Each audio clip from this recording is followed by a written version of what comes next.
Don't skip, this will be quick. For those of you who don't follow the Facebook page, I'm going to be doing a charity shout out every month to help those who need it. This month is Memorial Assistance Ministries, who is dedicated to helping those in financial distress, especially during the pandemic. If you want to donate, check the Facebook page or click the link in the description. It'll be the first one you see. Please consider donating if you can. Now on to the video. So in case it's not obvious with the everything, I'm a huge Sonic fan. And one of the reasons why I love Sonic so much is because of the lore surrounding him. I can never really explain it fully, but it's just, I just get drawn into the world of Sonic and everything that has something to do with him. Like, I really do think that Sonic's story and the things that happen in Sonic's world can be very intriguing and compelling when it wants to. Which makes me wonder why Sega doesn't want to. Like, I don't know if it's a lack of investment in the lore or that they just love embracing the meme that is Sonic nowadays. But for some reason, the last couple games have storylines that are just not good. I mean, Sonic Forces is a prime example about how you can have a neat concept but miss every opportunity to capitalize on it. But my disdain for Sonic Forces aside, I can understand when people say that Sonic isn't great for telling serious stories or for expansive world building or anything like that. But then the question has to be asked if you're gonna make that claim. Have you ever read the comics? Now, just to give a little background, the original Archie comic series, which everybody usually referred to back then, had started around 1993 and has since become the longest running comic series ever. It ran all the way until 2017. That was 2 years ago. To give you a little context, I'm 22, and this comic series was alive longer than I was. Now, the comics originally started as just a simple adaptation of the original two games, but it quickly spiraled into its own complicated continuity with a host of characters that are exclusive to the comics. Now, admittedly, I haven't read every issue of the Archie comic series because, come on. But from what I've read, yeah, I like it. Like, it does take a little while for it to get going, especially in the early issues. But heck, it sure beats having a story where classic Sonic appears out of nowhere and contributes absolutely nothing except making a timeline 1,000 times more complicated than it ever needed to be. Did I mention I don't like you? Because I don't. Now, I spent all of that time talking about the old Archie comic series so that you can understand that as a Sonic fan who's just now getting into the comics, I love this series with every fiber of my being. No joke, if this is a game, I'd give it a best friend off rip. So please, allow me to explain why I love this comic series so much and that you need to go pick it up and support these guys immediately. So in order for me to talk about this comic series proper, I'm gonna have to spoil, gasp, Sonic Forces. Also, minor spoilers for the first 4 issues of the comic. Particularly the first one. It's not gonna be anything story related or major story beats, but it's, you'll see what I mean. Let's just get to it. Now, I think what really draws me into this comic series is the fact that things matter. For starters, this series kind of assumes that you know a little bit about Sonic and his friends. To give you the basic idea, if you've played any of the main series Sonic games, especially the recent 3D games, you should be able to follow along with little to no difficulty. But if you're a fan like me and you like delving into the spin-off series and everything like that, then ooh boy, are you in for a treat. Now, the first issue doesn't waste any time. It picks up a little bit after Forces, with Sonic going from town to town, taking out the rest of Eggman's army. And from the first time that Sonic speaks, I am hooked. He's cocky, he's witty, he's chock full of energy, he has jokes. But unlike in the recent games, he's not childish, he's not obnoxious, he actually has a brain. Like, if I didn't know better, he was an actual likable character. Who knew, right? You'll see this at the forefront as he's interacting with the different townsfolk as he's beating up all Eggman's robots, which I absolutely adore, by the way. Now, I think what I love the most about this series that it does every so often is that it pulls other plot lines and storylines from other games to show that, yes, these things happened, and they matter. For example, in issue 3, Knuckles pretty much explains how the Wisp had decided to stay behind after the events of Sonic Colors to help out the Resistance, and even decided to willingly help Sonic during Lost World. Like, I love that the writers are taking great care to work with this mess of a continuity, whether they're pretending it didn't happen. And even then, I have to praise these writers because they don't give a serious explanation for everything. Like, for example, a common question that was asked is, where is Blaze?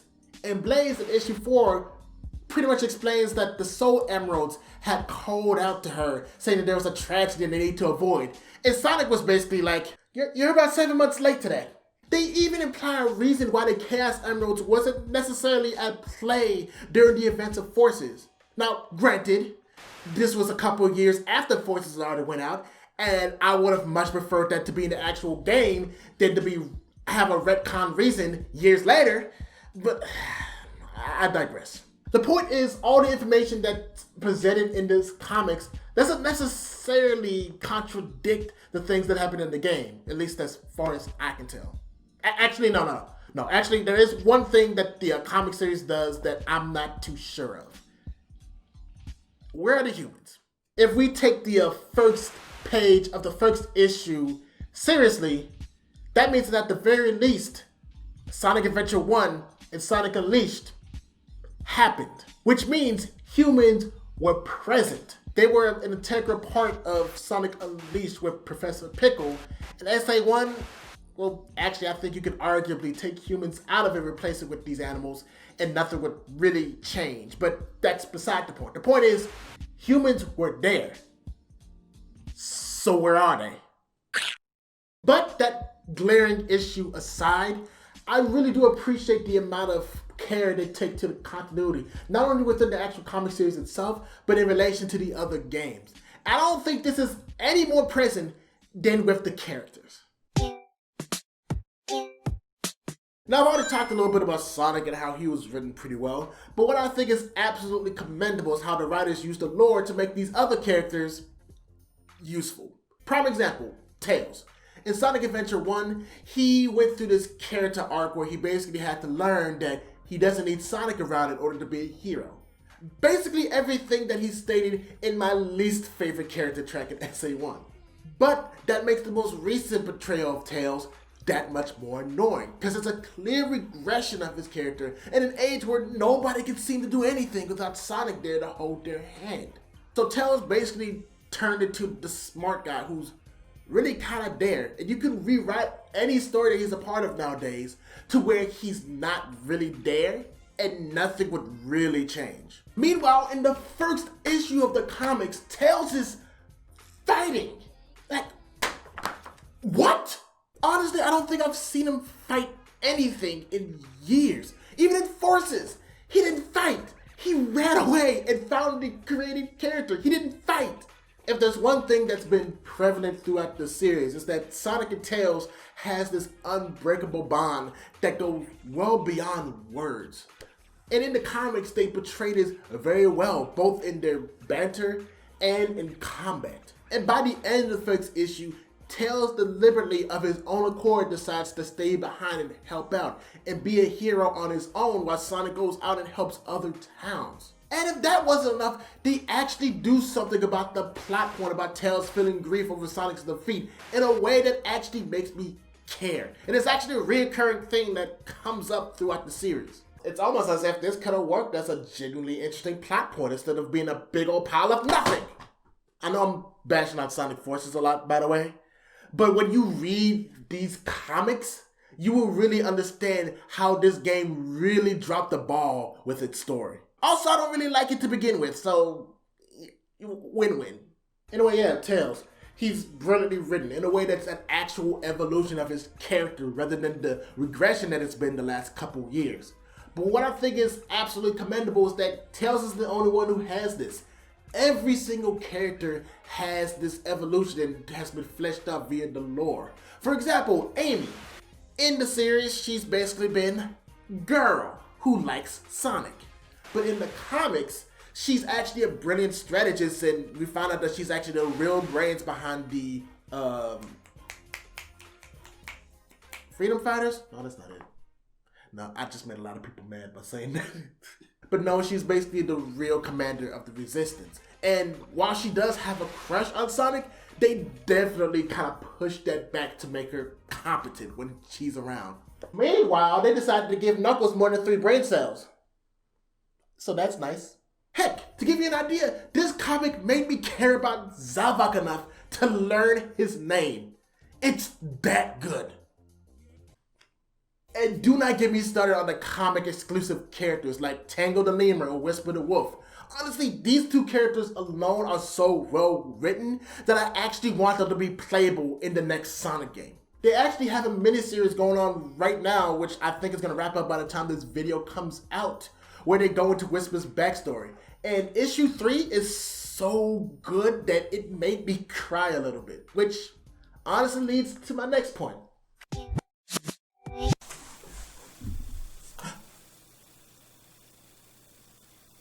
Uh-oh. Okay, this is weird because I intended this to be a whole face cam vid, but the camera got busted up and I can't really figure out how to hold my phone up to record the rest of it. So you're just gonna have to enjoy this gameplay footage of me going through Sonic Unleashed. Anyway, next point. Yeah, the storylines are actually pretty good. Granted, at the time of recording this, there's only been 2 story arcs, with one of them currently developing, but as far as I'm aware, they're pretty intriguing.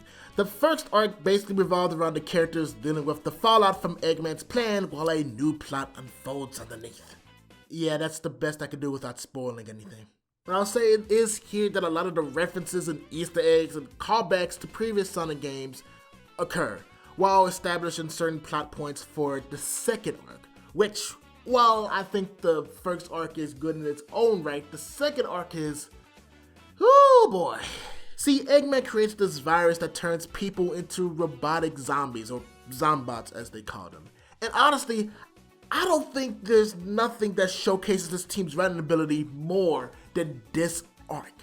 Again, without spoiling anything, they take this seriously.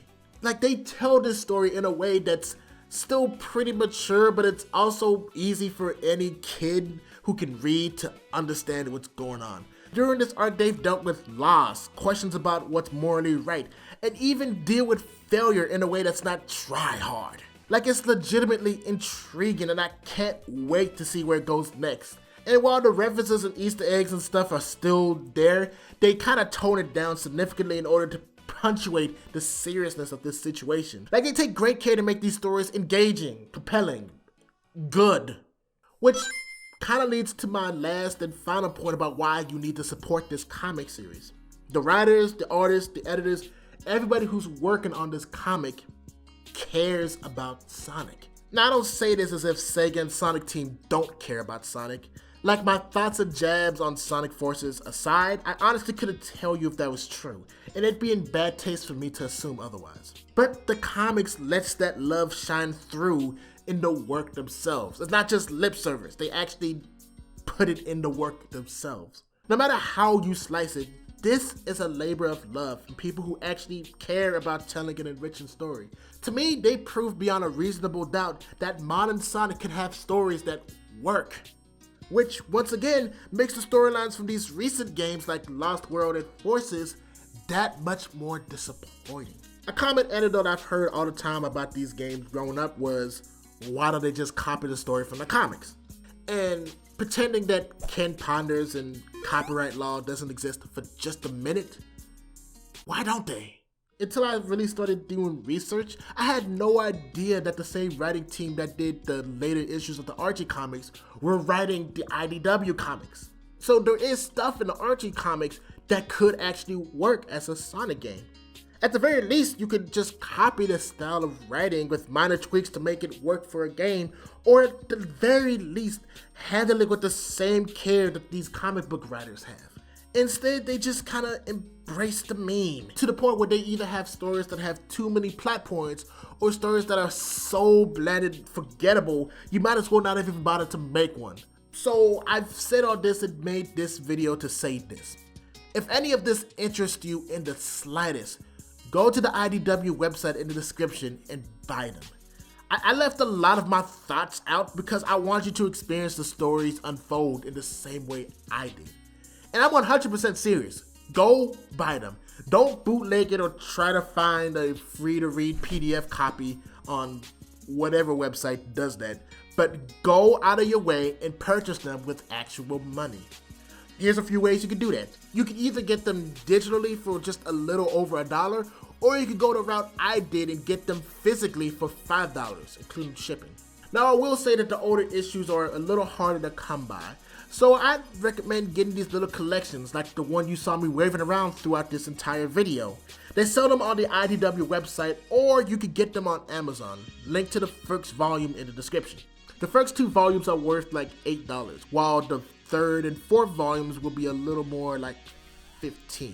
But trust me, it's absolutely worth every penny. And while you're at it, I would encourage you to let Sega know, respectfully, that we want more stories like this. No more pandering to the mean or appealing to the lowest common denominator. Actually tell a good story in a good game. Just don't do Forces again. Please don't do Forces again. Anyway, that's all I gotta say for now. I really just wanted to talk about these comics because they've been on my mind a lot lately.